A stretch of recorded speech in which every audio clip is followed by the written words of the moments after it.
Les Gaulois, est-ce que vous êtes là? On dirait Bosaka à 10. Les Warriors, est-ce que vous êtes là?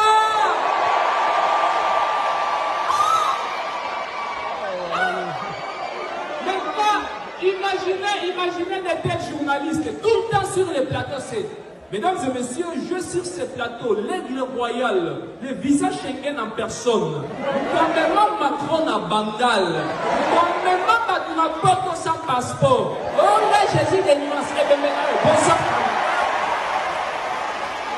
Bienvenue sur notre chaîne YouTube Gloricia MTTV Mbote Bandeko Mbote Bipaïso Bimbino et j'espère que vous allez malamunga wa bino penaza très bien en golu ensemble et beaucoup limbi sanga mom qui est pour nous voir l'anglaise vraiment bien de na flow. Alors cher internet, si vous allez première fois nous écouter na YouTube Gloricia MTTV, vous allez première fois nous visiter Pisoneko ko poste na terre va ko bima bo s'abonner, abonnez-vous massivement, likez, commentez et partagez. Surtout vous partagez vraiment link na biso na basta na Facebook, il y a message à payer à WhatsApp et tout est makasi ezali pour ta notification ça juste na quoi wana cliquez na cloche de notification pour en retard te manquer pe le côté et numéro na ya WhatsApp ezana se wana anytime WhatsApp Gloricia à ko répondre yo. Donc alors chers warriors de partout, famille warrior Gloricia yeli sous na analyse mususu na ya kobenga na biso ba warrior lobby eza les 6 lobby eza journée na biso ba warrior eza journée au papou akosepelisa biso. Alors ba warrior de partout to la muka to la vraiment éveillé quoi. Canada eza ya koyinda, Canada eza tombe baser na biso nyonso ya Canada na pisi bino mbote na bosa nito kopesa mbote na Cécile Bilonda la canadienne na pesi mbote bipa yo zwami yo nzamba lola apambola yo susu koleka. Alors cher internet na bengi ba warrior de partout, ba warrior ya fallait pour boya na bande ko na boya to célébrer fallait poupa boya to célébrer muto a matira drapeau na biso a Congo, boya to célébrer muto o alongola biso soni ya côté musique wala muto oyo alobisa na ba baba muto oyo pezako na ba musicien chrétienne balekaka balobi non ce qui musique ezongi na poto za grâce ya fali poupa na lobaki yango bandeko eza ba leader na biso o ba vie o se ba koli na musique na biso ya Congo wana elo sa ko respect na bango kana fala lobaka. Donc ba bato mo peza ko bato bazongel ko beta musique na poto tout pour ça na pété le vient ko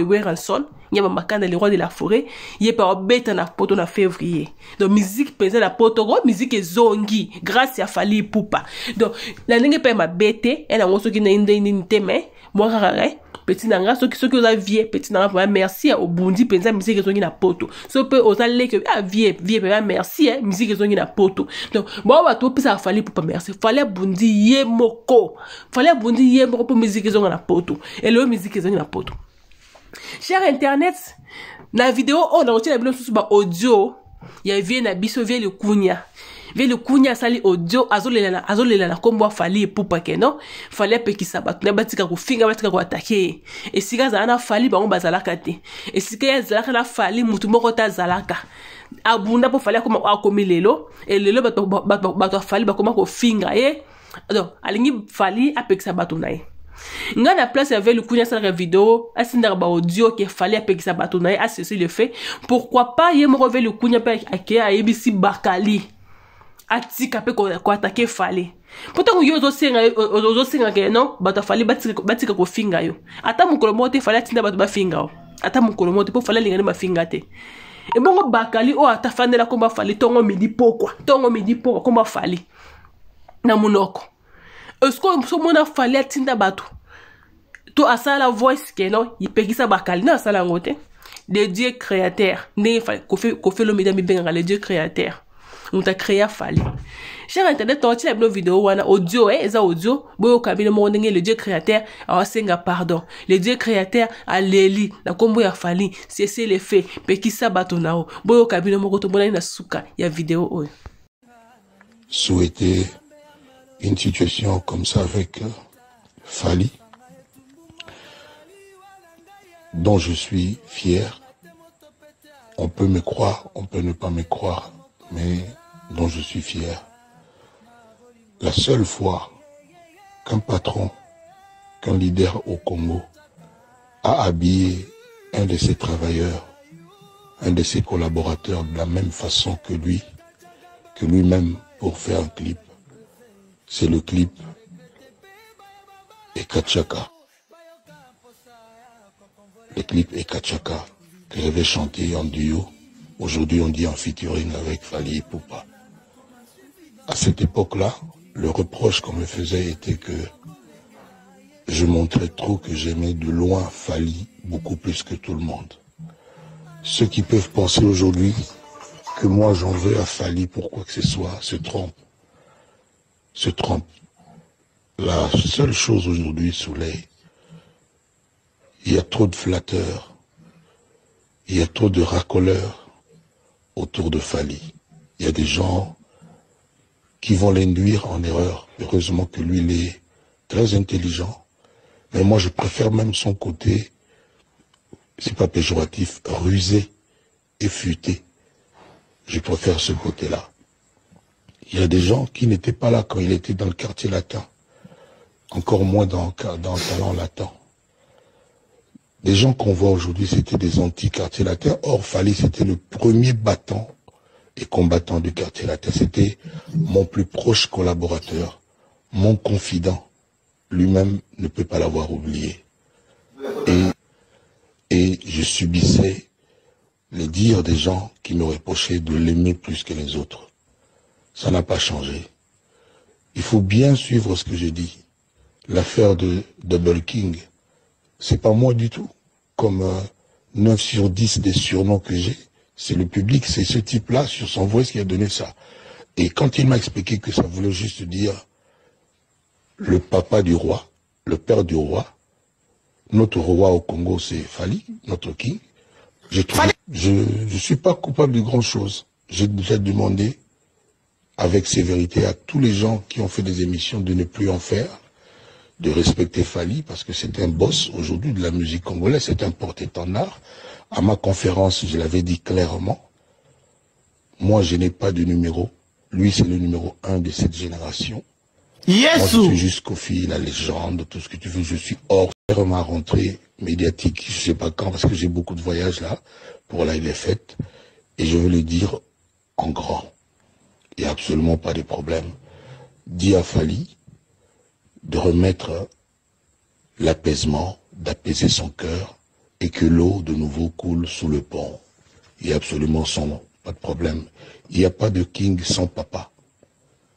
Il n'y a pas de roi sans maman. Voilà. Qu'il continue d'être intelligent, de soutenir son père. Moi vraiment, je serais heureux si il va au devant et demande à tous ces gens d'arrêter de tirer. Ça sert à rien. Tous ces gens-là, encore une fois, quand on était dans le quartier latin, quand lui se battait, parce qu'il avait déjà une vision, il voulait devenir ce qu'il est aujourd'hui, ces gens n'étaient pas là. Beaucoup nous combattaient même.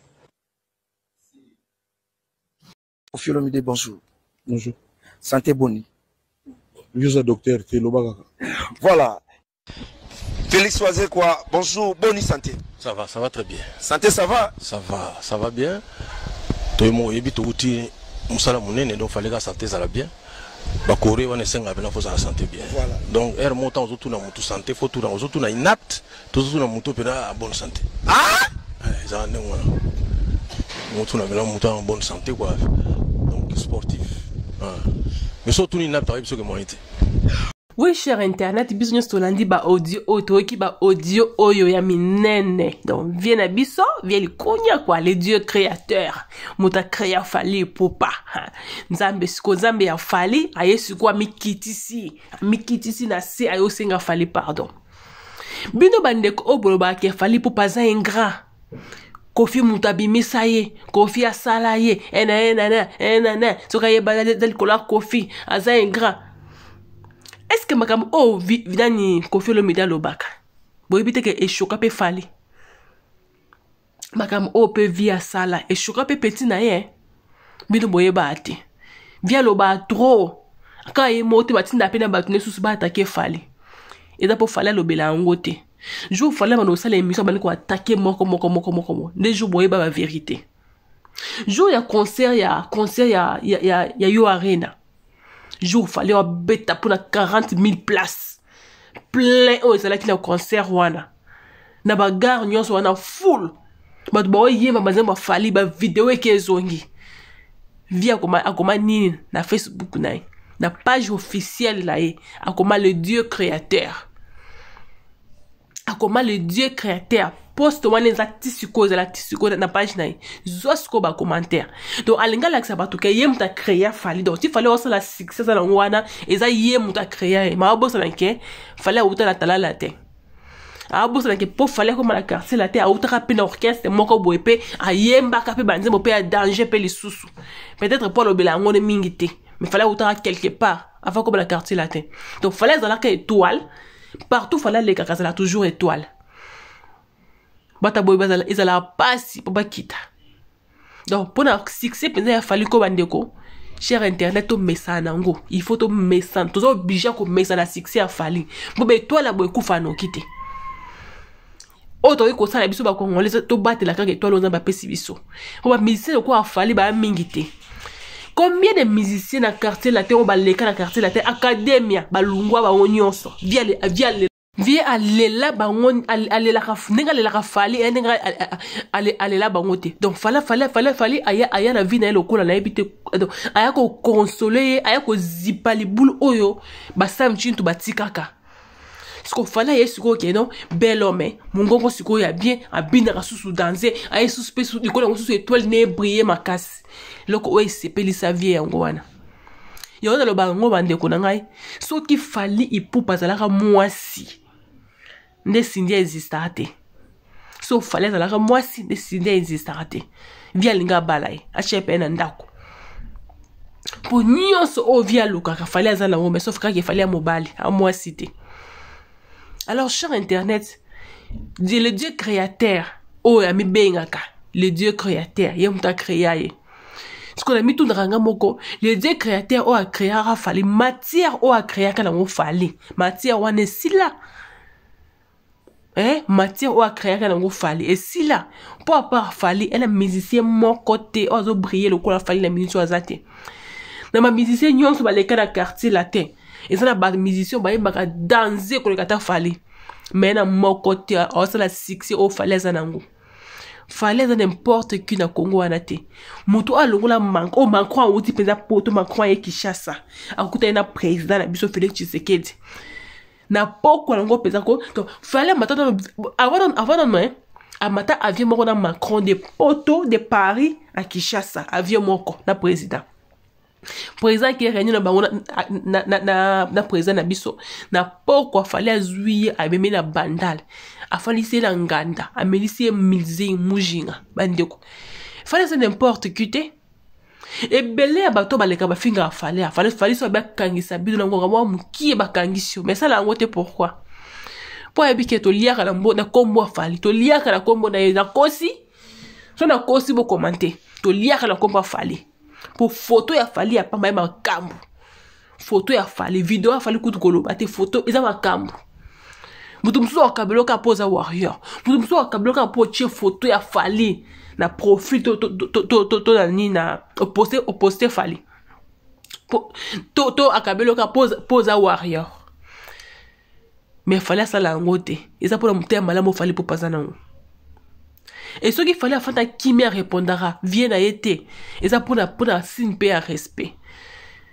pour fallait ça monoko o ngana to sana ngote so bien attaquer ya ko attaquer pe la ndenge moko ya mabe cher internet